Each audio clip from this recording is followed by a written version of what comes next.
Lankan premier league 2024-এর এই আসরে আবারও দল পেলেন লিটন কুমার দাস এবং সাকিব আল হাসান। লিটন কুমার দাস গত আসরে কোল টাইটেন্সের হয়ে খেলেছিলেন। এবারও তার দল লিটন কুমার দাসকে আবারও দলে ফিরিয়েছে এবং পাশাপাশি সাকিব আল হাসানকে তারা বিশ্বসেরা অলরাউন্ডার যে সাকিব আল হাসানকে তারা নিজের দলেও ফিরিয়েছে। তবে গত বছর যারা গোল টাইটেন্স নামে খেলেছিল, এবার তার নাম পরিবর্তন করে নাম রাখা হয়েছে গোল মার্বেলস। অর্থাৎ 2024-এর লঙ্কান প্রিমিয়ার লিগে গোল টাইটেন্স তাদের নাম পরিবর্তন করে গোল মার্বেলস হিসেবে তারা খেলবে। এই দলে এবার সুযোগ পেয়েছেন সাকিব এবং লিটন।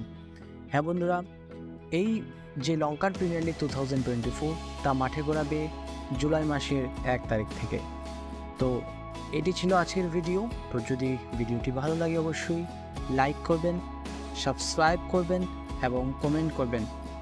যদি এই ধরনের আরও নিত্য নতুন ভিডিও আপডেট বা নিউ খবর আপনারা যদি পেতে চান, তাহলে চ্যানেলটি অবশ্যই সাবস্ক্রাইব করে পাশে থাকবেন এবং নোটিফিকেশনটিকে অল করে দেবেন, যেন আমরা প্রথম যে কোনো ধরনের আপডেট যখন আমরা আপলোড করব তা যেন সবার আগে সর্বপ্রথম আপনার কাছে চলে যায়।